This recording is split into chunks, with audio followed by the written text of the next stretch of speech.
Bon, donc du coup, on se retrouve avec Guillaume aujourd'hui pour ces deux magnifiques Jaguars. Là, en vrai, sublime. Hein. Sublime, parce qu'on n'arrêtait pas de dire depuis tout à l'heure. Voilà. Donc là, on a deux Jaguars qui sont de la même année, donc deux Jaguars de 1984. Celle-ci, la blanche, est en version 4 litres 2 qui fait 208 chevaux. Celle-ci est en moteur V12 5 litres 3 et qui fait environ 300 chevaux. C'est entre 290 et 318 chevaux selon les versions. Celle-ci, en termes de kilométrage, elle a 175 000 km. Elle a fait à peu près la moitié de sa vie. Et encore que, on peut largement pousser les moteurs à plus de 500 000 km. Celle-ci a officiellement 36 000 km au compteur. Donc, très peu de kilomètres. Et je l'ai eu, elle avait 18 000 km. Les historiques pour les deux véhicules, je les connais. Celle-ci a un historique assez particulier parce que c'est, comme je l'ai dit tout à l'heure, la voiture qui a appartenu à l'émir du Koweït quand il venait en France. On le verra tout à l'heure. Ah oui, donc la voiture était stockée en France. Tout à fait. En fait, quand l'émir venait en France, lui utilisait cette voiture-là pour faire ses déplacements. Bon, apparemment, vu le kilométrage, il s'est assez peu déplacé. Quand il a plus voulu la voiture, il l'a vendue à son majordome. Son majordome, vu la consommation gargantuesque du véhicule, a décidé de me la vendre. Et donc, impeccable. je me retrouve à faire ces vieux jours avec moi. Parce que cette voiture, en termes de consommation, pour se mettre d'accord pour les deux véhicules, celle-ci, donc on dit 5 litres 3 V12, 300 chevaux, il faut compter entre 20 et 25 litres en consommation ultra raisonnable. Sinon, on passe à 25-30, voire plus, si on décide d'avoir une conduite un peu plus sportive. L'autre 4 litres 2, donc 208 chevaux, en consommation, va être à 10-11 litres. Si on s'énerve un peu sur la pédale, on peut monter facilement à 14-15, mais ça reste relativement raisonnable pour les voitures qui ont 40 ans. En termes d'autonomie, on va être sur 500 km si on ne tape pas dedans. Toujours, on passe à 400 km. Ouais, on reste toujours humble. Voilà. L'autre véhicule, on va être environ à 600-650 km d'autonomie. Sachant qu'on a deux réservoirs qui font chacun 45 litres. Donc, ça veut faire le plein, que ce soit celle-ci ou l'autre, c'est deux cartes bleues. À peu près 180 € le plein d'essence. C'est ce qu'on expliquait. Par voiture. De toute façon, on va montrer derrière là le. Bah tiens, on peut même y aller dès maintenant. Au pire des cas, on commencera par l'arrière, comme ça change. Donc on voit là les deux entrées de réservoir. Donc les deux sont chromés, qu'on peut effectivement fermer et ouvrir avec la clé d'automobile, voilà. Ça sent bon le 98, hein.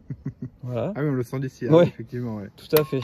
On a donc deux réservoirs, donc ça avait été fait pour que ce soit vraiment symétrique en termes de rapport de masse.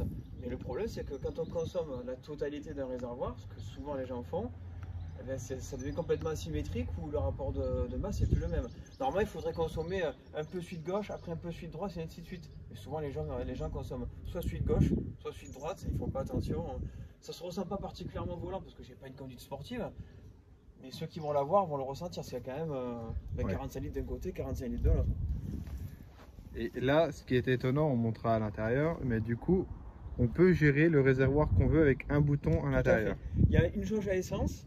La jauge, elle indique la quantité de carburant qui reste dans un réservoir, pas pour les deux. C'est via un bouton qu'on a sur le tableau de bord où on gère le passage du réservoir de gauche au réservoir de droite et inversement. La voiture ne va pas vous dire attention, un voyant s'allume, il n'y a plus d'essence. C'est à vous de regarder la jauge et dire tiens, sur ce réservoir à gauche, je suis dans le rouge, j'appuie sur le bouton, la jauge remonte sur sa totalité et on est passé sur le réservoir de droite. Ça ne fait pas d'à-coup quand on conduit, ça ne se ressent pas du tout sur la conduite. Et c'est assez original, c'est à nous à faire gaffe en termes de. Oui, parce que tu disais, si tu fais pas gaffe, tu tombes en rade, hein, clairement. Hein. Là, après, la voiture ne va pas dire attention, il faut changer, il n'y a pas de voyant qui s'allume, pas de sonnerie, rien. Ça, pour ça, la voiture ne le dit pas. C'est terminado. Donc, du coup, là, on expliquait les. Donc, Daimler, les définitions comme tu me l'as expliqué tout à l'heure. Tout à fait, donc on est sur une Daimler Vandenplace V12 HE. Le HE veut dire High Efficiency, c'est-à-dire que c'est un V12 qui n'est plus à carburation, mais qui a injection, donc qui est censé moins consommer. On est quand même à 20-25 litres, comme je l'ai dit tout à l'heure. V12, parce que c'est un moteur qui a 12 cylindres. Daimler, c'est le préparateur. C'est pas comme Brabus ou pour Mercedes, c'est pas un préparateur qui va booster les capacités du moteur. Ça va être plutôt de l'esthétique. On va le voir sur l'intérieur, on le voit sur l'extérieur, comme c'est le cas ici, ce que j'expliquais tout à l'heure. Les baguettes chromées qu'on va retrouver ici, le rappel de la couronne d'Angleterre qu'on voit ici, voilà, c'est pour ça que c'est comme ça. Donc là, le rappel. Voilà. Je vais montrer l'autre qui est sobre. Comme la marque Jaguar est affiliée à la couronne d'Angleterre, qui est le cas de quelques marques, comme Land Rover par exemple, ils ont le droit de faire des petites touches comme c'est le cas ici. Donc là, si elle est cannelée comme ça, les cannelures qu'on voit, c'est pour rappeler la couronne d'Angleterre, ce qui n'est pas le cas sur l'autre véhicule. Version Daimler, parce que y a ça, il y a les baguettes chromées, il y a un intérieur qui est spécifique, version limousine, c'est-à-dire qu'on n'a que 4 places. Mais en plus de ça, celle-ci, ce qui est spécifique à elle, qui fait qu'il n'y a que 401 exemplaires, c'est qu'elle est encore siglée Jaguar et pas Daimler. Normalement, le préparateur, quand il modifie la voiture, on le voit sur le capot et comme sur le centre du volant, c'est siglé d'un D, le D de Daimler.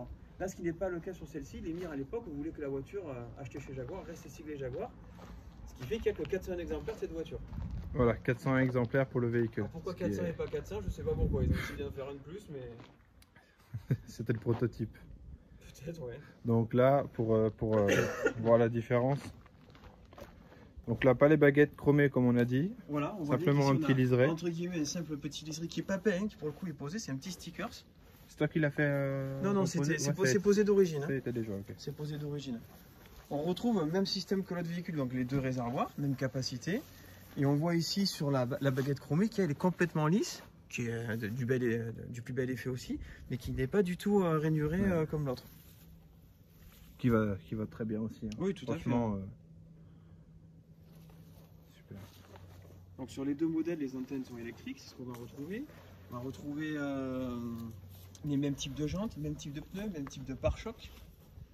Un intérieur complètement différent pour celle-ci, mais sur l'aspect extérieur, si on croise les deux, on pourrait se... on pourrait se morfondre. Hein. Ah ouais, totalement. À savoir que les deux modèles, celle-ci, donc les séries 3, qui sont sortis à la fin des années 70, parce que les Jaguar XJ sont sortis fin des années 60, il y a eu la série 1, après il y a eu dans les années 70 la série 2, et fin des années 70 il y a eu la série 3. Et la série 3 est signée par Pininfarina. Alors malheureusement ça n'apparaît pas sur la carrosserie, d'accord, mais c'est Pininfarina qui a dessiné la voiture. Magnifique. Ah bah ça c'est notre... C'est le petit plus... Ah bah c'est le gros plus même, j'ai envie de te dire. Ouais. Ce qui est dommage, c'est que ça apparaît pas sur la carrosserie. Souvent, il y a marqué Pininfarina avec le sigle rouge et bleu coupé. C'est vraiment dommage qu'on ne le sait pas. Mais ouais, c'est vrai que ça... On comprend maintenant, c'est bon. Ça n'apparaît pas, quoi. Alors après, le puriste, je suis un petit peu d'accord avec ça. On dit souvent, la plus belle voiture, c'est le mélange des trois. C'est-à-dire, c'est l'intérieur de la série 1, qui est vraiment un tableau de bord magnifique. C'est l'extérieur de la série 2, où on ne va pas retrouver ces plastiques noirs, pour raison de sécurité. Et c'est la qualité de fabrication, d'assemblage de la série 3. Parce que dans les années 70, Jaguar a rencontré de grosses difficultés parce qu'ils ont été rachetés par le groupe Leyland. Il y a eu beaucoup de manifestations de la part des gens qui travaillaient dans les usines et ça s'est ressenti sur la qualité de fabrication. C'est très rare de trouver une série 1 qui n'est pas de rouille. Hein. Pour le coup, c'est possible, hein, mais c'est relativement rare. Ce qui n'est pas le cas des séries 3. On en trouve beaucoup qui sont relativement saines quand même parce que sont apparus les tôles galvanisées. Donc, je filme juste les petits détails, mais moi je trouve ça... Tu sais qu'ils aillent jusqu'aux détails chromés comme ça, c'est magnifique en vrai. Ouais, c'est encore une époque où les chromes, ils étaient... C'était pas en train de disparaître, mais on en mettait un peu moins. Moi je trouve joli d'avoir des rétros chromés, mine de rien. D'avoir encore un petit peu des poignées chromées, même s'ils ont fait cet entourage. Ouais, mais elles sont belles ces poignées là. Ça c'est des vraies poignées. Puis quand tu claques la porte, bon ça c'est encore autre chose. Oui, aussi, quand tu claques la porte, il y a le bruit qui va avec. Là. Mais par contre, on a perdu par exemple les essuie-glaces chromés. Ce qui est dommage. Ouais. On a toujours gardé cette grille là, qui est vachement jolie parce qu'elle est chromée. Mais les anciens modèles vont avoir des essuie-glaces chromés. Que ça a disparu. Je trouve ça un petit peu dommage, mais bon. Du coup, j'avais une question. Après, toi, c'est différent parce que tu as un parc de voitures, mais on peut dire ça comme ça, avec toutes les voitures que tu as. Niveau assurance, comment ça se passe et combien ça coûte environ par voiture? Contrairement à ce qu'on peut croire, c'est relativement pas cher. Mais il faut connaître les bonnes personnes. L'avantage d'avoir ce genre de voiture, c'est que ça donne envie de faire des rassemblements. Quand on fait des rassemblements, on rencontre des passionnés. Entre passionnés, on s'échange entre guillemets les bonnes adresses. Moi, j'étais assuré sur une assurance tout à fait normale. Hein. Donc, on était, pour un moteur comme ça, on était à 1200 ou 1300 euros d'assurance par an. Mais quand on rencontre les bonnes personnes qui nous disent, mais il existe des assurances typiques pour les véhicules de collection. Du coup, moi j'ai ce qu'on appelle une flotte, parce que j'ai encore 2 autres véhicules qui sont assurés, donc ça fait une flotte de véhicules. Oui, t'appelles ça une flotte? Moi, oui, ils appellent ça une flotte. L'assurance appelle ça une flotte. Moi j'appelle ça 4 véhicules, basta quoi. Okay. Mais du coup, l'assurance revient vachement moins cher parce que je dois payer par mois pour les 4 véhicules que j'ai, si je dis pas de bêtises, 75 euros par mois. Et en tout risque. Ah oui. Mais l'avantage de l'assurance, sans citer son nom, c'est une assurance vraiment typique pour les véhicules, soit de prestige, soit de collection. C'est-à-dire que par exemple, sur ce véhicule-là, c'est le cas typique. Si je veux, sur l'assurance, je peux assurer ça, la casse de ça ou le vol de ça. Parce qu'il y en a toujours un petit malin qui va vouloir le prendre, le déchirer, le casser, l'abîmer. D'accord. Pareil pour ceux qui ont des Mercedes, sur les vieilles Mercedes, souvent le sigle se cassait. Ça, on peut le faire assurer. L'autoradio à l'ancienne, on peut le faire assurer. D'accord. L'antenne électrique, on peut la faire assurer. Donc toute modification, restauration, plus des restaurations que de la modification aussi, tu peux faire assurer? Oui, tout à fait. Que sur une C'est assurance super normale, ça. je dis pas que c'est impossible parce que je me suis pas renseigné, mais c'est pas proposé spontanément. Que là, moi, l'assurance, typique pour les véhicules de collection, on dit, selon la voiture que vous avez, vous pouvez faire assurer votre sigle, votre autoradio, votre antenne. Donc ça, c'est des petits plus qui sont pas mal. Ah oui, c'est des bons petits plus. Ah ouais, hein. donc contrairement à ce qu'on Franchement, peut croire, moi, je suis à 75 € d'assurance par mois pour 4 véhicules, ok. dont un 4 litres 2 en 6 cylindres, un V12 en 5 litres 3, un V8 à 245 chevaux qui fait 4 litres, et la petite Fiat qui fait, elle, 900 cm3. Donc, pas des petits moteurs, hormis la Oui, Fiat, non, mais au-delà de ça, voilà. c'est ouais, c'est pas mal. L'assurance, c'est pas ce qui coûte le plus cher. Pareil pour l'entretien, contrairement à ce qu'on peut croire, c'est pas non plus ce qui coûte le plus cher. Mais après, il y a des choses sympas à savoir. Par exemple, une ampoule, que ce soit devant ou derrière, ça m'est déjà arrivé. L'ampoule casse, la voiture vous le dit, 1,60 € l'ampoule. 3 minutes de travail, on divise les trois vis, on n'en parle plus, c'est réglé. Maintenant, une voiture moderne, c'est ce qu'on appelle un bloc optique. Et là, c'est plus le même tarif. Bah, c'est plus la même, oui, mais c'est plus la même, oui. Voilà. Oui, on est d'accord. Après, à l'inverse, sur celle-ci, moteur V12, je le redis, il y a 12 litres d'huile dedans. Donc 12 litres d'huile à 14-15 € le litre. Bon, c'est rare qu'on s'en sorte pour moins de 500 € pour la vidange quand même. Hein. Bah, ça tourne. Ah oui. Voilà. Ah ouais. Après la vidange, normalement sur ces voitures-là, c'est tous les 5000 km ou tous les 2 ans. En fonction de comment, Ouais, comment voilà. tu roules, après ça dépend de Ça l'utilisation. m'est déjà arrivé de largement dépasser les 2 ans, parce que quand on vérifie, lui il a été encore vachement qualitatif. De toute façon, Donc, je pense que, voilà. en tous les Mais cas. il faut savoir qu'à peu près, en gros au garage, chaque passage, c'est à peu près entre 300 et 500 €. Oui. Je ne vais pas dire quelle que soit la réparation, mais... Et c'est ce que tu expliquais tout à l'heure. Bah, de toute Voilà. façon, on va montrer les moteurs, mais c'est ce que tu expliquais tout à l'heure. Tu as le fait, tu sais que tu dois faire tomber le moteur. J'ai bien aimé C'est ce ça. que tu expliquais tout à l'heure là, pour les tarifs. Quand tu fais tomber un tel moteur, tu as toujours des frais en Tout à plus fait. qui En fait, se mettent. Une panne, une réparation va entraîner une réparation qui n'est pas encore arrivée en fait. Donc quand on démonte une partie du moteur, souvent le garagiste va vous dire bon voilà, on a changé ce que vous vouliez, mais vu qu'on a déjà tombé la moitié du moteur, il faudra en profiter pour faire ça ou ça. Donc forcément la note qui à la base est peut-être que de 500 €, facilement va passer à 800 €. Mais c'est des choses qu'on n'aura pas à faire après. Donc Oui. ça il faut y penser. Ouais. Mais c'est pas si cher que ça pour les véhicules que c'est. Forcément la personne qui va avoir une Clio qui va me dire mais moi si je veux recharger ma clim c'est 80 €, moi si je veux faire la vidange c'est 150 €. Ouais, Je dis pas le contraire, il a raison. Il a une Clio, le moteur fait 1 litre, 80 chevaux, pas de problème. Mais je trouve que pour un moteur, je le redis, parce que des moteurs V12, il n'y a plus beaucoup de marques qui le font. Ferrari le fait, Lamborghini le fait, Aston Martin le fait encore. C'est des voitures qui valent à peu près 200 000 €, voire beaucoup plus que ça.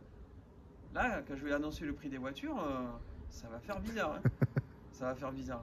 Donc sur des moteurs V12 comme ça, qui en plus pour le coup lui n'est pas kilométré, moi je trouve que 500 € à chaque passage, c'est pas si cher que ça pour le véhicule que c'est. C'est relativement raisonnable.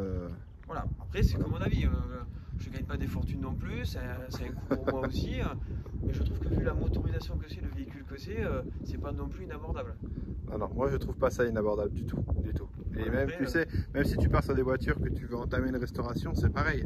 Tout à fait. C'est pas non plus, c'est pas des véhicules inabordables à bon entendeur, comme on dit. Parce qu'il y a beaucoup de gens qui pensent, alors je suis un petit peu d'accord avec ça, c'est moins c'est cher, donc du coup je me laisse prendre au jeu, la voiture je la paye 3-4 000 €, après c'est bon, j'ai une voiture, j'ai une grosse Jaguar, je suis super content. Ah, mais après ça peut être le coup de massue aussi. Hein. Voilà. Moi je pense, je fais une caricature, mais je pense que moins c'est cher, plus il y aura d'emmerde, et plus c'est cher, moins il y aura de trucs à faire. Ça reste une caricature, parce qu'on peut avoir des voitures qui valent très cher et finalement qui ont été mal restaurées. Ok, c'est vrai. En règle générale, normalement, plus la voiture a son prix élevé, plus il y a déjà eu des choses qui ont été faites. Donc il y a des gens qui vont acheter des voitures 3 000 € en disant bon j'ai 3 000 €, allez, je refais pas la peinture, je fais que le moteur et ainsi de suite. Et en fait, ils s'aperçoivent que non, au final, ils vont remettre le double de la somme. Et ils se sont dit si j'avais su, j'aurais pris un cran au-dessus et j'aurais pas eu à faire le double ou le triple. Non mais exactement. vraiment, il y en a. Ouais. Puis après, il y a le marché. Si je prends le cas de celle-ci, c'est la première que j'ai achetée il y a 6 ans. Donc je l'ai achetée, elle avait 18 000 km.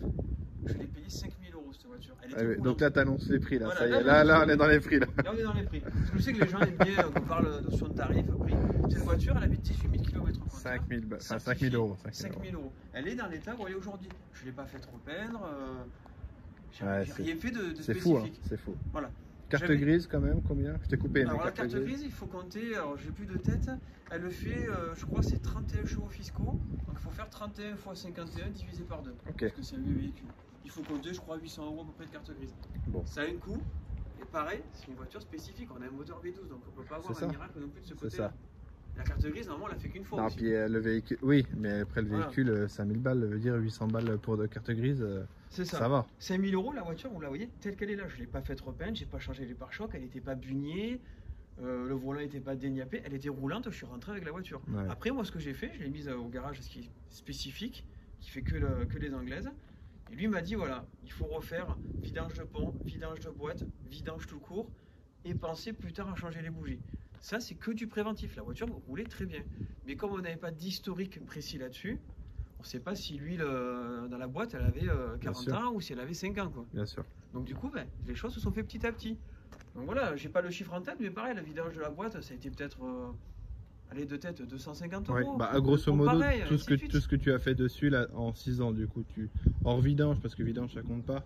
Hors vidange, j'ai fait les bougies et le système de refroidissement. Il y a deux choses qui ont été faites. Les bougies, pareil, ça a été fait en préventif. C'est pas parce que j'ai eu une panne.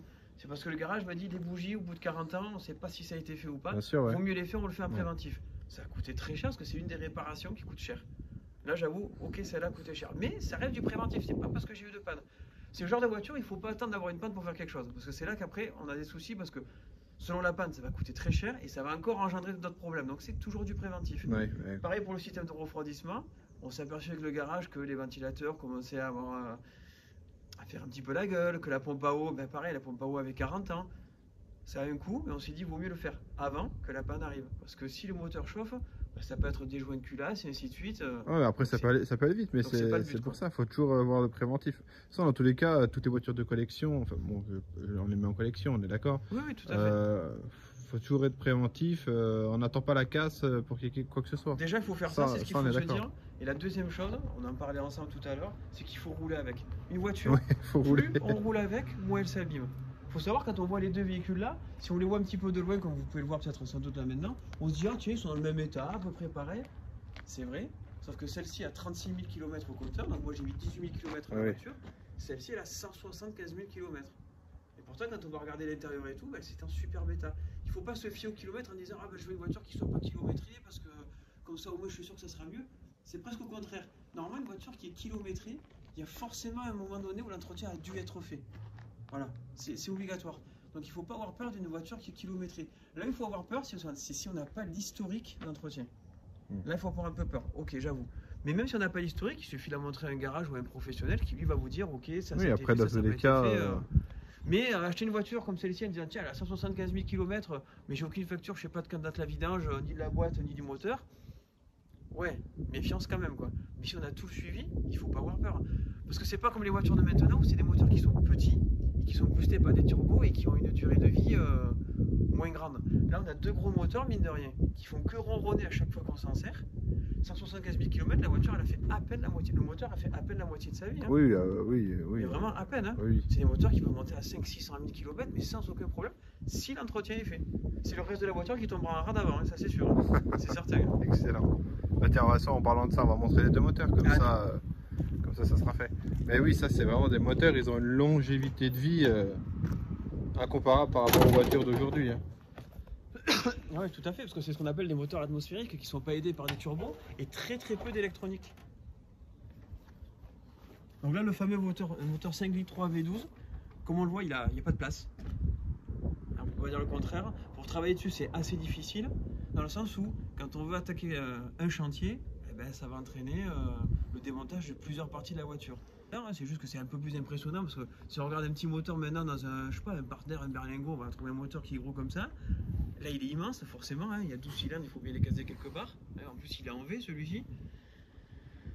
Certains vont dire que ce véhicule-là n'était pas fait pour ce moteur-là. Je vais dire oui, je vais dire non, parce que moi, la voiture, je m'en sers tous les jours. J'ai pas spécialement de problème de chauffe parce que ça a été réglé, je m'en suis occupé aussi et j'y fais attention.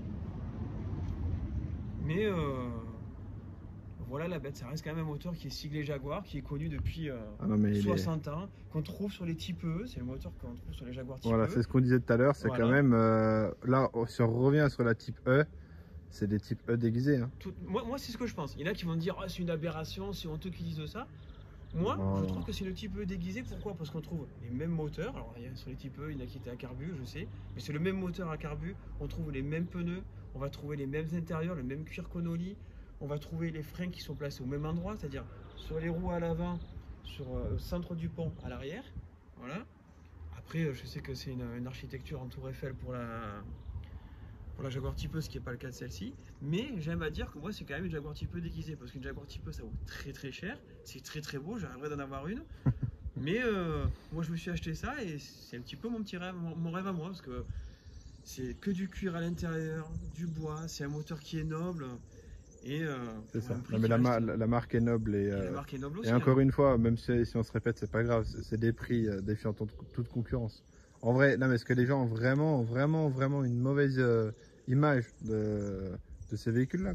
Niveau prix. L'image de Jaguar, c'est quoi? C'est des véhicules, on sait où on part, on sait quand on part, on sait pas si on va arriver. C'est ça le dicton qu'on a aujourd'hui de Jaguar. C'est que des problèmes électriques, c'est le bordel. Pourquoi? Parce que les gens qui ont ces voitures-là, c'est des personnes d'un certain âge, pour pas dire un âge certain, qui allaient chercher leur baguette de pain avec, qui se faisaient montrer un petit peu le dimanche avec parce que c'était beau, je suis riche, j'ai de l'argent, donc j'ai ce type de voiture, qui sont souvent pas beaucoup kilométrés, qui n'ont pas roulé, qui quand ils ont une panne, c'est resté au fond d'une grange, au fond d'un garage, et du coup quand ça redémarre, c'est clippé.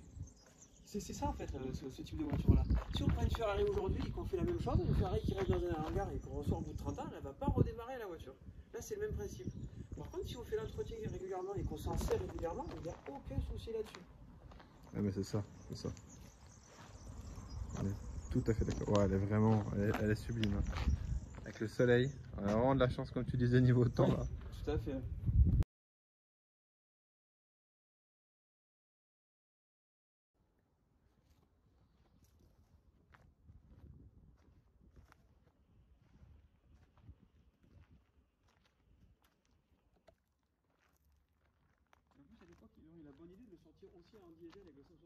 Celle-ci, moteur 4 litres 2, 208 chevaux. On voit la différence avec l'autre où on a quand même beaucoup plus de place pour travailler. Et c'est aussi beaucoup plus simple. Si par exemple on veut changer les bougies, si elles sont juste ici, il suffit de les dévisser, on les fait, c'est 1 heure de travail, même pas quoi. Hein. Moteur pareil, hyper méga fiable. Moteur encore siglé Jaguar, fait pas Jaguar, connu depuis les années 50 dans les modèles XK 140, 120 et 150, qui a été décliné, donc qui était en version carburateur au début, qui a été décliné jusque dans les années 90. Moteur qui fait un joli bruit, c'est pas non plus une voiture de course, mais qui fait un joli petit ronron très agréable. Ah, ça doit être super agréable. Voilà, moi je trouve que c'est le moteur qui est fait pour cette voiture-là. Parce qu'on va largement à plus de 200 sans problème. La voiture elle bouge pas de vibration particulière, pas de problème de refroidissement. Vraiment, moi je trouve que c'est le moteur qui est tip top pour cette voiture. Après là-dessus, que ce soit les deux modèles, on a des modes de vitesse 3 vitesses. Aujourd'hui, on va dire c'est pas possible, on a des modes de vitesse à 7, 8, 9 rapports. Mais au contraire, pour des moteurs comme ça, là, on a toujours, quand on met quel que soit le régime moteur, on a toujours le moteur qui en donne. On n'a pas un moment de latence où on se dit, ah tiens, là, la voiture, elle avance pas. Non, tout le temps. Et on est rarement sur régime, on n'est pas à 4000 tours minute où on s'entend pas. Et pourtant, il n'y a que 3 vitesses, mais les vitesses sont vachement longues en fait. C'est ça. Et c'est super agréable. Mais c'est super, ouais, exactement. Ah ouais, vraiment. C'est agréable comme pas possible. Là, bon, les gens ne le sentiront pas, mais moi je sens l'odeur du cuir, c'est avec le soleil. Oui. L'intérieur, cette voiture, elle a vraiment une odeur. Ouais, ces voitures-là, elles ont vraiment une odeur. Alors, il y en a qui me font rire parce que il y en a qui disent que ça sent l'Angleterre. C'est possible. Ouais, bon, Dès qu'ils disent que ça sent comme chez papy mamie, c'est un peu vrai parce que faut pas se mentir, ça sent le vieux cuir. Bien ça sûr. sent le vieux tout simplement. Hein. Mais oui, ça sent le vieux, mais il y a une odeur particulière qui dégage de cette voiture-là. Le cuir patiné, l'odeur du bois qui a vieilli aussi, parce qu'il y a très peu de plastique dans ces voitures. Moi, je suis pas fan du plastique dans les voitures, même si je sais que les voitures modernes c'est que ça. Mais là, c'est encore une époque où il y a très peu de plastique. Les boutons qu'on va trouver en plastique, c'est pour les vitres électriques. Tout le reste, c'est du cuir, du bois ou l'aluminium. L'exemple typique, c'est pour régler les rétroviseurs, on va le voir à l'intérieur. C'est une petite manivelle qui est en aluminium chromé. Ah, mais c'est magnifique. C'est des petits détails, mais c'est magnifique. qu'on retrouve plus aujourd'hui. Avant de se faire l'intérieur, on parle de taille sur celle-là? Je l'ai eu celle-ci de tête, je crois que c'était 4 900 €. Oui, il me semble, c'est ça. Aujourd'hui, c'est des voitures qui ont doublé en tarif. Hein. Oui, largement. Voilà. Même. Si aujourd'hui, par exemple, on veut celle-ci, si on veut la même voiture dans le même état, Ouais. il faut compter entre 10 et 12 000 €. C'est ce que je veux dire. Non, mais là, il y a une vraie cote hein, là-dessus. Hein. Ouais, Après, une vraie cote. celle-ci, Il y a pareil, une... alors quand on dit qu'est-ce que ça vaut, j'allais dire ça vaut le prix qu'on en donne. Voilà, oui, certes, je l'ai eu à 5 000 € il y a 6 ans. Est-ce que ça a réellement pris? À voir, je sais pas, parce que moi j'ai l'historique complet, je sais à qui elle a appartenu, il n'y a que 401 exemplaires, donc ça vaut peut-être aux alentours de 20 000 €, mais faut-il encore que quelqu'un décide de les mettre, veuille les mettre Mais ouais, ça doit valoir à peu près dans ces tarifs-là. C'est ça. Et celle-ci, si on veut exactement la même, roulante, sans rouille, dans les mêmes kilométrages, on va trouver ouais, aux alentours de 10-12 000 €. On va en trouver moins cher, mais il y aura forcément du travail à faire. Bien sûr. Ah oui, non, mais on revient toujours au même sujet. Hein, mais celui qui va acheter au moins cher, sauf exception, mais il y aura toujours quelque chose à faire. De toute façon, tu prends une bagnole à 3 000 balles, tu remets au moins 3 fois le même prix. Ah oui, donc au final... C'est ce qu'il faut se dire. Après, ça peut être un choix de dire, bon, je mets 2 ou 3 fois la somme que j'ai acheté la voiture, mais je la fais comme je veux. S'il faut refaire la peinture, je fais la peinture comme je veux le faire. Il y a ça aussi, il y a toujours ça aussi. Ça, je peux le comprendre, parce que moi, j'ai pas eu le choix ni des couleurs, ni des intérieurs, en fait. Donc ça, c'est un peu, on va dire, le défaut. Mais ouais, le défaut, est-ce qu'au final, c'est pas plus mal? Oui, je pense. Hein? Sinon, j'aurais parce que tu apprends à aimer. Voilà. Et au final, tu apprends à aimer une voiture, tu apprends à aimer des couleurs. Et, enfin, on s'entend en bon entendeur, mais oui, moi je trouve que c'est mieux. Puis ce que j'aime sur ces deux voitures, c'est qu'elles ont une histoire, un vécu, un historique. Elles ont été dans tel endroit, elles ont appartenu à telle personne. Et elles continuent de vivre. C'est ce qu'on disait tout à l'heure. Moi, les voitures, je m'en sers tous les jours. Ce matin, j'ai pris celle-ci pour venir, j'ai fait 35 km. Tout à l'heure, je vais repartir, je vais prendre la blanche, je vais refaire 35 km avec, voire même un peu plus pour le coup. Moi, je roule avec. Il y en a qui vont dire la voiture, ah ouais, il faut qu'elle soit immaculée, c'est une voiture de collection, on n'y touche pas, on la met avec en démonstration. Mais non, moi, elle roule, donc elles prennent des coups, ça leur arrive. Hein, mais elles vivent, point final. Et voilà, les gens montent dedans. Moi, ma petite fille qui a 1 an et demi, elle ne s'en rend pas compte parce qu'elle a 1 an et demi. Mais elle roule pour le coup dans une voiture de princesse quand même, c'est le cas de le dire. Hein. Je veux dire, quand elle sera plus vieille, qu'on lui dira, bah, regarde, quand tu avais 1 an et demi, 2 ans, bah, tu étais dans une voiture. C'est bien, au moins tu peux lui dire, tu vois, tu es une princesse. Là, pour le coup, quand je lui dis, là, c'est totalement vrai. Bon, impeccable. On se fait l'intérieur du coup, gentiment. Alors, on commence par on commence par celle-ci. Allez. Donc celle-ci, c'est considéré entre guillemets comme le bas de gamme chez Jaguar de l'époque. En gros, il y avait 3 versions. Celle-ci, qui est juste siglée Jaguar, pas plus. Une version Sovereign, un petit peu plus luxueuse, on va retrouver peut-être un toit ouvrant et un régulateur de vitesse. Et la version Van den Plas qu'on verra après juste à côté. Mais à savoir que pour une version bas de gamme, on a du cuir partout. On a quand même 4 vitres électriques. On a à l'époque 4 cendriers. C'est vrai qu'à l'époque on fumait encore dans les voitures. Ah, il fumait énormément dans les voitures. Ouais, et bien sûr, ce genre de voiture, on ne fumait pas la cigarette, on fumait les cigares. C'est des cendriers qui sont faits pour le cigare. On va retrouver un volant en bois, une planche en bois. Ça, c'était pas du tout en option, hein. On l'avait dès le début, dès l'entrée de gamme, on avait. Donc là, ce que tu expliquais tout à l'heure en alu pour régler les rétroviseurs. On aurait pu mettre un simple bouton en plastique ou même une simple manivelle. Non, c'est électrique et c'est chromé. Pareil pour la poignée intérieure. Donc là, comme on disait, là, la grosse pédale, forcément le frein, la petite pédale et le frein à main qui se tire. Exactement, qui ressemble à une espèce de petit parapluie. Donc après, on voit tous les manos. Donc on a la température, on a la batterie, le compte-tours, la vitesse, la jauge à essence et la température moteur. Après, sur la console centrale, on va retrouver donc 4 boutons, principalement, 6 boutons, pardon. Donc à droite, le bouton qui tourne, c'est pour régler l'intensité lumineuse du tableau de bord. Au milieu, on trouve une horloge qui était vraiment dans l'entrée de gamme de la voiture. On n'avait pas d'électronique à l'époque sur cette version-là. Après, on va trouver à gauche l'allume-cigare. Exact. En dessous, on va trouver à droite les 2 boutons pour allumer les lumières d'ambiance à l'intérieur de la voiture. À gauche, le dégivrage et le fameux bouton pour changer le circuit de carburant. Ouais, donc celui-ci. Hein. Tout à fait. Voilà. Donc c'est au chauffeur de faire gaffe, à dire tiens là, il faut que je change Oui. de réservoir. Parce qu'encore une fois, la voiture ne dit absolument rien. Voilà. Après, donc on voit la boîte de vitesse, mode parking, marche arrière, point mort, le mode drive, donc ça passe les 3 vitesses. Puis après, on se met en mode 2 vitesses, changement d'une vitesse. Les deux cendriers, un pour le conducteur, un pour le passager. Yes. À savoir, pareil, on parle toujours d'argent, il faut compter une centaine d'euros pour le cendrier. Bon, c'est quelque chose qu'on ne changera jamais, hein, mais voilà, très, la pièce, il est à peu près de ça. C'est très symétrique hein, quand même cette voiture. Enfin, dans le sens où tu vois, il y a les 2 réservoirs derrière. Oui, tout à fait. C'est ça qui est. Après, on retrouve donc une position de conduite qui est vachement agréable, où on peut vraiment, quand on se tient comme ça, c'est super agréable. On a un rangement à l'intérieur, comme sur une voiture moderne, tout simplement. Yes.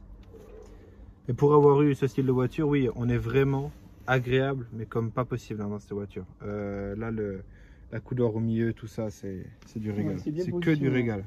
Alors, celle-ci, les sièges électriques. Alors, siège électrique, tout est relatif. C'est pas 14 positions de conduite, hein, mais elle a quand même les sièges électriques qui permettent de un petit peu lever le siège ou un petit peu le rabaisser. À l'arrière, on va retrouver une banquette où on peut officiellement se mettre à 3, mais c'est quand même mieux de se mettre à 2. Ah, officiellement se mettre à 3 quand même. Mais voiture bon, 6 places. Non, 5 places. Moi, pardon. je le mets toujours à 2. Ouais, parce que. Ouais. Donc on a déjà aussi les ceintures de sécurité hein, qu'on retrouve à l'avant comme à l'arrière. Voilà, moi j'ai une petite fille d'1 an et demi, donc on voit que même s'il y a toujours le puriste ou le sceptique qui va dire ah mais les enfants, il faut que ce soit dans une voiture moderne, c'est plus sécurisé. Oh là là, c'est ouais, vrai. non, ouais. Il n'y a pas d'airbag sur cette voiture, il n'y a pas d'ABS, il n'y a pas d'aide à la conduite. On l'a pas dit, mais c'est des voitures qui sont en propulsion, donc c'est un peu des savonnettes. Pas dire même beaucoup, c'est vrai qu'il faut y faire gaffe. Yes. Ceci dit, moi j'adapte ma conduite aussi, je conduis pas comme un dingue, c'est pas le but. Non, mais après, il y a ça aussi. Dans tous les cas, c'est une savonnette, mais 100 ans. Voilà, si on conduit comme un dingue, c'est sûr que la voiture ne le pardonnera pas. Ça, c'est sûr. Après, voilà, moi j'ai une petite fille d'1 an et demi, j'ai le siège auto qui va bien avec, c'est tout à fait possible. Je suis en adéquation avec la loi, il n'y a pas de souci. Ça peut très bien se faire. On peut avoir cumuler sa passion et sa vie de famille en disant bah, je pars avec ma compagne et ma petite fille balader dans une voiture ancienne et se faire plaisir. C'est ça. C'est pas ou l'un ou l'autre. Pour ça j'ai toujours dit moi c'est la famille d'abord et pas les voitures d'abord. Bon. Ça c'est sûr. Ouais, j'imagine pas ta famille alors parce que vu les voitures que tu as, oui, bah, doivent être bien. Actuellement on est 3, on est bientôt 4. Mais voilà, ça sera toujours d'abord la famille et, et pas les voitures, quoi, ça c'est sûr. Mais être après, si je peux cumuler les deux, bah, c'est sûr qu'on se régale parce que bah, quand les gens nous voient en ancienne, déjà ils s'attendent à avoir des personnes plus âgées. Donc oui, ils c'est disent, ce que. Oh, bah, on pensait pas que c'est vous qui avez ça. Ah, puis en plus vous avez une petite fille. Ah oui, on peut très bien avoir ce type de voiture, une voiture qui a 40 ans voire plus, et des enfants. Mais ce qui est fou, c'est de voir les gens en vie. Voilà, ouais, j'ai quasiment les mêmes, mais enfin, pas les mêmes moteurs, bref. Mais les réactions en ville, oh, c'est fou, hein, de voir tous les gens qui te font signe, qui viennent te voir. Ah ouais, totalement. Et puis alors, quand t'es jeune, il y a ceux qui nous font une pouce comme ça, là, genre ah ouais, super chouette. Il y a même ceux qui viennent toquer au carreau, au feu rouge, qui sont en moto ou à scooter. Des fois, ils toquent, ah putain, votre voiture est super chouette, elle est de quelle année? Ah ouais, bravo, vous roulez avec, vous avez raison. C'est que j'ai rarement eu, pour pas dire jamais eu, de réaction négative en disant. Ah tiens, c'est encore un sale riche qui doit avoir ça. Ah ouais. Vous avez vu, c'est un bobo. Alors, oui, alors ils me l'ont pas dit, c'est possible aussi. Hein. Mais moi, j'ai eu qu'une réaction négative. Un gars qui m'avait croisé avec une vieille Rolls de ces années-là, qui cote pareil, hein, dans les 10-20 000 euros. Je sais plus ce que c'était comme. Voilà. Il m'a vraiment très mal regardé. Tu n'as qu'une Jaguar. Mais bon, mec, arrête un peu, s'il te plaît, quoi. Bon, c'est pas grave. Une particularité qu'on n'a pas parlé ensemble et que je vais montrer sur les deux voitures, c'est le côté passager. Je te laisse te mettre côté conducteur. Allez. Donc quand on est côté conducteur, normalement, madame monte soit devant, soit derrière. En général, c'est censé être derrière, mais ça arrive que madame monte devant.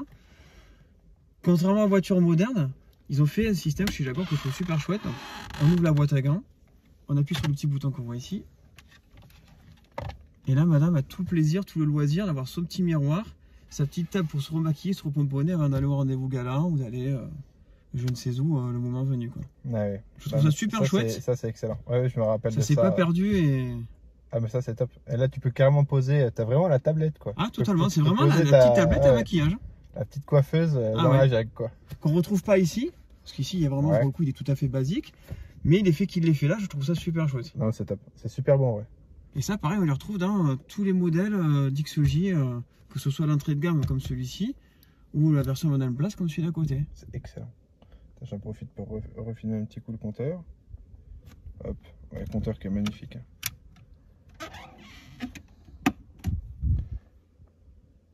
Ah, c'est beau quand même, c'est vraiment beau. Là, quand on voit les clés, donc celle-ci à 40 ans, le porte-clés à 40 ans aussi, c'est pour ça qu'il est usé, patiné. Mais c'est ce que j'aime bien aussi, on sent que la voiture a du vécu. On va avoir une clé ici, c'est pour fermer les portières, parce que fermeture centralisée pour les deux véhicules, mais pas par télécommande, pas en prenant ça. Ça, c'est télécommande de portail. Voilà. C'est je mets la clé dans la serrure et ça ferme les 5 serrures, les 4 portières et le coffre. Oui, dont le coffre aussi. Le coffre aussi, ouais. Okay. Là, ça ferme le coffre aussi. Ça, c'est pour les deux trappes à essence, qu'on ferme de façon indépendante l'une et l'autre. Et ça, c'est la clé tout à fait basique pour démarrer le véhicule. C'est ce que j'aime aussi. C'est une clé ultra basique, pas d'électronique. Elle aurait pu être un peu plus jolie, peut-être elle aurait mérité d'avoir un petit Jaguar quelque part, c'est vrai. Mais c'est ultra basique, pour pas dire mignon même, je dirais. Et puis le fameux bruit de j'ai ça dans la voiture. Ouais, voilà. Ouais. Simplement 3 clés, mais les 3 clés du bonheur. Ah non, je comprends. Les 3 clés du bonheur, ouais. Voilà, là tout est dit. Bon, sauf celle-ci, c'est la trappe à essence, celle-ci. Ouais, celle-là non. Mais l'autre, vraiment après on peut leur excuser le design de la clé pour la voiture qu'ils ont fait. Oui. Là franchement. Oui. On ne le met pas de ce côté-là comme c'est sur les voitures modernes, on le met de face. Et puis les 3 positions, hein, comme sur toutes les voitures. Même ça c'est authentique. Ah ouais. Là le 1, 2, 3 il est super beau. Reprenons avec l'intérieur. Allez, pas de souci. Comme ça, je monte. Donc, alors, intérieur beige ou blanc au final? Alors, il est beige. Il n'est pas blanc. Parce que si on avait intérieur blanc, franchement, on verrait la différence. Là, on a 4 places. Pardon, 2 places à l'arrière, 2 devant. Yes. On a la coudoir. La coudoir se trouve sur l'autre aussi, mais l'autre, il est tout à fait basique. Celui-ci, il est ouvert. On a le rangement à l'intérieur. On peut mettre tout ce qu'on veut. Voilà. On retrouve les 2 vitres électriques, la climatisation ou ventilation, l'allume-cigare et effectivement le cendrier pour le cigare. Ouais, c'est très classe. Hein. Toujours cette élégance avec l'alu. Toujours le petit détail qui va bien, effectivement. Donc les sièges sont entièrement en cuir du sol au plafond. Effectivement. On retrouve les petits tapis de sol qui vont bien avec le véhicule. Yes. La moquette couleur crème, enfin couleur marron foncé, pardon. Et là, on est vraiment sur 2 places assises. On a les liseuses qui se trouvent en haut. Si vous voulez lire un petit bouquin, on a le toit ouvrant ici. On ouvrira tout à l'heure. Les liseuses qui sont quand même pas mal. Hein. Ouais, ça reste basique, hein, ceci dit, mais elles sont fonctionnelles. Fonctionnelles, ouais, elles sont fonctionnelles. C'était un peu difficile à retrouver, mais elles sont fonctionnelles. Ah ouais. Super. On a les éclairages de porte qu'on n'a pas sur les autres, qu'on voit au niveau de là. J'avais exactement les mêmes sur la voiture. Celles-là, elles sont classe. Hein. Elles sont classe. Alors que sur les autres, elles y sont, mais beaucoup moins différentes. Ah ouais, tiens, je vais les filmer en même temps. Hop. Voilà. Ah, la chance d'avoir les deux en même temps, impeccable. Et puis ce qu'on voit bien ici, comparé aux voitures modernes, on voit qu'on a des tableaux de bord qui sont vachement profonds. Et on est toujours en train de dire, ah, j'ai pas de place aux genoux et tout. Je suis pas forcément très grand, mais le siège est presque reculé à fond. Je suis assis, en exagérant un peu, si je me mets dans le siège, j'ai encore vachement de place ici. Ouais, c'est vrai que maintenant... Et ça, pour retrouver ça dans les voitures maintenant, ouais. Impossible. Là, le siège est avancé à fond. Alors là, pour le coup, avancé à fond, en trichant, si je triche réellement, là, ah ouais, là j'ai une place de dingue. Là, je suis vraiment tranquille. Les sièges arrière ne sont pas électriques, par contre, les sièges avant sont électriques. Okay. Là, on retrouve pareil la poignée pour se tenir, avec le nécessaire pour peindre le costume, qui est chromé aussi, qui n'est pas en plastique. Ah, c'est un petit morceau. Mais tu vois, c'est ça, toutes les options. Moi, j'imagine le carnet du mec avant de faire la voiture. C'est toutes les options qu'il y a, le détail. Beaucoup de petits détails qui sont chromés. On retrouve ici les baguettes en bois. La petite baguette chromée ici aussi. Donc la fermeture chromée, la poignée chromée également aussi. Tout le reste, tout le panneau est en cuir. On n'a pas de plastique mou, de plastique dur. C'est vraiment du cuir sur le plafond, sur toute la voiture. Vraiment cuir. Contrairement pareil aux voitures modernes, on retrouve le bas de portière en métal, en aluminium, vissé, sigle Jaguar. C'est pas quelque chose qui est collé, plastifié.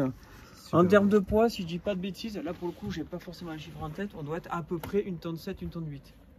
C'est pas non plus la quantité qu'il y a de métal, de trucs. C'est pas des poids de dingue. Non, moi je pensais plus ça. Allez, on se fait l'avant. Allez, l'avant. Impeccable. La même boiserie que dans l'autre véhicule. Le même système aussi ici pour madame. où on retrouve le petit miroir de courtoisie Toujours. pour pouvoir faire le nécessaire. Très tac-tac. La différence ici, c'est que là on trouve un ordinateur de bord qui va nous dire le carburant qu'on a en miles ou en kilomètres. On va avoir la quantité de carburant qui nous reste, la quantité de carburant qu'on a consommé, la consommation instantanée, la vitesse moyenne et l'heure. Tout simplement. Après, ça reste un ordinateur de bord d'il y a 40 ans. C'est-à-dire que j'ai la consommation instantanée, je toque la pédale, il va se passer quelques secondes avant que ça me donne le chiffre exact. Oui, oui. Mais ça a le mérite d'exister. Donc là, pareil, c'est les mêmes boutons que tout à l'heure. L'intensité lumineuse, l'allume-cigare, voilà. Le fait de changer... Donc, intensité, je te coupe, mais intensité lumineuse pour les tableaux de bord. Pour les, voilà, tableau de bord et le compteur. Okay. Là, on retrouve donc l'allume-cigare, on retrouve le changement à l'arrière de réservoir, yes. Le dégivrage, et puis là, les lumières d'ambiance. L'autoradio est d'époque, il a 40 ans. Voilà, donc lecteur cassette. Il est fonctionnel, mais c'est vrai qu'aujourd'hui, voilà, on le met en route, on fait 50 mètres, on a perdu la station, quoi. Mais il est fonctionnel. Oui, c'est ce que tu expliquais là. Voilà. Voilà. On retrouve ici les températures donc, qui sont en Fahrenheit. Donc 65 degrés, ça va faire à peu près 18 degrés. Ici, on retrouve la climatisation. Donc je la mets en mode doucement. En mode automatique, où c'est ici que se trouve le détecteur dessous. En mode fort ou en mode pare-brise. Donc le détecteur est en dessous là. Ouais, il est juste ici le détecteur. D'accord. En fait, il détecte s'il fait chaud ou pas chaud dans l'habitacle et lui va mettre plus ou moins fort la ventilation. Pour une voiture qui a 40 ans, c'est de la dingue. Tout à fait. C'est dinguerie. Donc on retrouve ici aussi les deux cendriers. Le levier de vitesse avec ici, comparé à l'autre, le système de régulateur. Donc je décide de le mettre en route ou pas. Une fois que j'ai mis en route, c'est sur le côté du commodo que je vais le faire fonctionner. D'accord. Voilà, donc là c'est je le mets en route ou pas, et là après je le fais fonctionner. D'accord. Et là on va trouver donc vitre électrique à gauche, à droite, arrière droit, arrière gauche, et l'ouverture du toit ouvrant. Super. Voilà principalement. Donc là, comme on disait, les compteurs. Voilà, toujours le même principe, on a 6 compteurs qui disent exactement la même chose que sur l'autre modèle. Les clés pareil. Oui, des petites clés. Voilà. La seule différence qu'on va avoir, c'est que celle-ci, on a un petit anti-démarrage en fait. Comme une petite clé USB, même si c'est pas tout à fait ça. D'accord. Il faut la mettre, ça désamorce le système et là on peut démarrer. Ok. Bon, pourquoi il y a été, je sais pas. Qui l'a installé, je sais pas. Bon, moi c'est comme ça, je l'ai gardé, ça me convient bien. En plus, ça va avec l'ADN de la voiture. Et ça jure pas avec la voiture aussi, ouais, voilà. Là, pour revenir sur la portière, encore une fois, comme on disait, les boutons de réglage de rétroviseur, c'est aussi en alu, hein, alu chromé, ouais. C'est quand même dingue d'avoir ça. C'est fou, même les poignées. Pour l'utilité que ça sert, c'est dingue d'avoir mis ça, quoi. C'est fou. L'éclairage des portières, les panneaux de porte tout en cuir. Ah oui, le petit truc qu'on a oublié de dire, c'est le blason aussi là tu me l'as dit tout à l'heure. De l'émir du Koweït. Ouais. Ah ouais. Je te disais, c'est classe de pouvoir regarder le blason. Mon petit Guillaume. Ah mon petit Guillaume. Je te remercie en tout cas pour la présentation des deux magnifiques anglaises. Au contraire, toi et moi, je pense qu'on est des passionnés de véhicules en tout genre. Mais moi, c'est un peu plus essentiel. C'était du régal. Alors, non mais tu sauras vraiment. Bon là, les autres ne sont pas avec moi aujourd'hui, mais là, moi, ça, Jaguar et Peugeot, même si c'est deux marques différentes, rien à voir. Ce que je veux te dire, je sais pas si ça va te rendre dingue, mais moi, quand je vois ma voiture, quand je la vois ailleurs, je me dis, quand je la vois, j'ai toujours le même sentiment. Je dis, waouh, ouais, cette voiture elle est trop belle, moi j'aimerais trop la voir. Et après, je dis, oh, c'est la mienne, et je suis content. Mais ma femme, ma compagne, c'est exactement le même principe. Quand je la vois de loin, je me dis, ouais, elle est trop belle cette femme. Ça, c'est le clin d'œil pour ta femme en fait quand elle va voir la vidéo. Quand je la vois, je dis, elle est trop belle, j'aimerais bien être avec. Et puis après, je me dis, ah bah c'est ma compagne. Et là, le petit rictus où tu te dis, ah, je suis content. Ben, c'est pareil. Franchement, mes voitures, c'est pareil. Je dors pas, je pense pas, je vis pas Jaguar, j'ai pas ni la veste, ni la casquette, ni le polo, ni le machin. Ça reste un objet, si j'ai un accident avec, j'ai un accident, hein, je me remettrai. Mais je suis quand même content de les avoir. Je suis surtout content de la réaction qu'ont les gens, parce que moi, je les ai achetés pour moi, je les ai pas achetés pour faire du cinéma ou autre, même si elles sont tournées dans des films et tout. Hein. Mais voir la réaction qu'ont les gens de dire, ah ouais, super, vous sortez avec des voitures comme ça, c'est chouette, vous les faites rouler, c'est chouette, bah c'est cool. Voilà. Non mais c'est ça. Non mais les réactions sublimes. Quand on me dit que j'ai une belle femme, voilà, c'est pareil. Toi t'as pas l'accent du sud pour rien. Non mais encore une fois je te remercie et puis on verra pour la suite de toute façon si on se revoit pour d'autres voitures. Mais vraiment je te remercie en tout cas. C'était vraiment très très belle présentation de ces deux anglaises.